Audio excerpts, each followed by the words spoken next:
Hi guys, welcome back to our channel. ఓ సరికొత్త suspense స్టోరీతో మీ ముందుకు వచ్చేసాం. మీరు ఒకవేళ మన ఛానల్ని ఫస్ట్ టైం చూస్తున్నట్టయితే సబ్స్క్రైబ్ చేసుకోవడం మర్చిపోకండి. ఎందుకంటే ఇటువంటి కంటెంట్ మున్ముందు ఇంకా మంచిగా తీసుకొని వస్తాం. ఇంకెందుకు ఆలస్యం చేయడం, స్టోరీలోకి వెళ్ళిపోదాం పదండి. కొత్తకోట గ్రామం, కర్నూలు జిల్లాలో అర్జున్ అనే ఒక యువకుడు నివసించేవాడు. అతని వృత్తి వ్యవసాయం. ఉదయాన్నే పొలంకి వెళ్ళడం, పొలం పనులు చూసుకొని సాయంత్రం అలా స్నేహితులతో సమయం గడపడం, తన తల్లిని బాగా చూసుకోవడం, ఇది అర్జున్ జీవితం. ఒకవైపు అర్జున్ జీవితం సంతోషంగా ఉన్నా మరోవైపు ఒక సంఘటన తన చిన్నతనం నుండి వెంటాడుతూ ఉంది. అది వాళ్ళ తండ్రి వేరే అమ్మాయితో వెళ్ళిపోయాడు అని. దాంతో వాళ్ళ తండ్రిపై అంతులేని ద్వేషం పెంచుకొని ఉన్నాడు. అర్జున్ వాళ్ళ అమ్మ ఇద్దరూ కలిసి ఉంటారు. వాళ్ళ తండ్రి చేసిన పనికి ఊర్లో వాళ్ళ దృష్టిలో అర్జున్ అన్న వాళ్ళ అమ్మన్న లోకువ. ఊరంతా ఇంతగా అవమానిస్తున్న అర్జున్ మాత్రం చాలా నిజాయితీగా ఉంటాడు. ఏదైనా తప్పు జరిగితే అటువైపు ఎంతటి వాడైనా ఎదిరిస్తాడు. మొండి ధైర్యం, ఎవరికీ లొంగడు. ఇలాంటి కఠినమైన అర్జున్ జీవితంలో ఒక చిన్న వెలుగు ఉంది. అదే అంజలి, స్కూల్లో టీచర్. తన చిన్ననాటి ఫ్రెండ్. ఊరంతా అర్జున్ని హేళన చేసిన, అవమానించిన అంజలి మాత్రం అలా చూసేది కాదు. అది అర్జున్కి చాలా బాగా నచ్చేది. దాంతో చిన్నప్పటి నుండి అంజలిపై ప్రేమ పెంచుకున్నాడు. తన నవ్వు చూస్తే చాలు, ఎంత బాధలో ఉన్నా మర్చిపోతాడు. ఒకరోజు సాయంత్రం ఆకాశం మబ్బులతో కమ్మేసింది. ఒకవైపు మెరుపులు, మరోవైపు జోరున వర్షం. అర్జున్ పొలం పనులు ముగించుకొని ఇంటికి తిరిగి వచ్చాడు. ఇంటికి రాగానే తలుపు దగ్గర ఒక లెటర్ కనపడుతుంది. అది వర్షంకి కొద్దిగా తడిచి ఉంటుంది. దాన్ని తీసుకొని ఆశ్చర్యంగా అటూ ఇటూ చూస్తాడు. కానీ ఎవరూ ఉండరు. తన మనసులో అనుకుంటాడు, మనకి లెటర్ సెండ్ చేసేవాళ్ళు ఎవరున్నారా అని. సరే అని లెటర్ చూస్తే దానిపై ఫ్రమ్ అడ్రస్ టు అడ్రస్ రెండూ ఉండవు.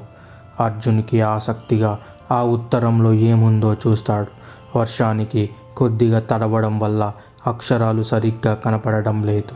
తీరా చూస్తే అందులో జస్ట్ ఇలా రాసి ఉంటుంది: నీకు మీ నాన్న ఎక్కడున్నాడో తెలియాలి అంటే ఊరి చివర్లో ఉన్న బావి దగ్గరికి రా అని.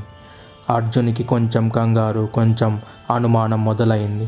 ఎందుకంటే వాళ్ళ నాన్న వెళ్ళిపోయి దాదాపు 15 ఏళ్ళు అవుతుంది. ఇప్పుడెవరు మళ్ళీ ఆ ప్రస్తావన తెస్తున్నారు? అండ్ ఇంకోటి ఏంటంటే ఊరి చివర్లో ఉన్న బావి దగ్గరికి రమ్మనడం. ఎందుకంటే 15 ఏళ్ల కిందట అక్కడ ఎవరో ఆత్మహత్య చేసుకున్నారని పుకార్లు రావడంతో ఊరంతా ఆ బావి సైడ్ వెళ్ళడం మానేశారు.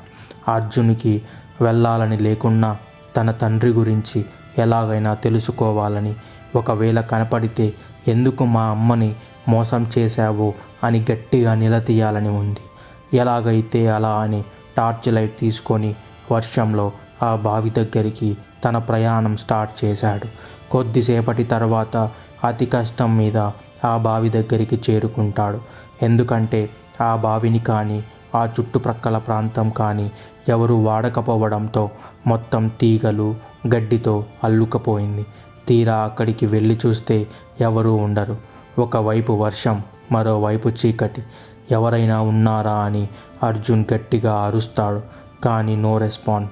టార్చ్ లైట్తో బావి చుట్టుప్రక్కల చూస్తాడు. పొదల్లో టార్చ్ లైట్కి ఏదో ఒక లాకెట్ లాంటిది మెరుస్తూ కనిపిస్తుంది. ఏంటో అని ఆశ్చర్యంగా చేతిలోకి తీసుకుంటాడు. ఒకటే నిశ్శబ్దం. అర్జున్ ఆ లాకెట్ని చూస్తూ ఉంటాడు. ఇంతలో ఎవరో వెనుక నుంచి వెళ్ళినట్టు అనిపిస్తుంది. తిరిగి చూస్తే ఎవరూ ఉండరు. టార్చ్ లైట్ కూడా సరిగ్గా పనిచేయడం లేదు. సరే అని ఆ లాకెట్లో ఏముందో చూద్దామని ఓపెన్ చేస్తాడు. ఏదో చిన్న కాగితపు ముక్క. అందులో ఇలా రాసి ఉంటుంది: ఒకవేళ నువ్వు ఈ లాకెట్ ఓపెన్ చేసి ఇది చదువుతున్నావు అంటే నిజం బయటపడే సమయం దగ్గర పడింది అని. మళ్ళీ ఎవరో వెనుక నుంచి వెళ్ళినట్టు శబ్దం. అర్జున్కి ఒక్కసారిగా ఏమీ అర్థం అవ్వడం లేదు.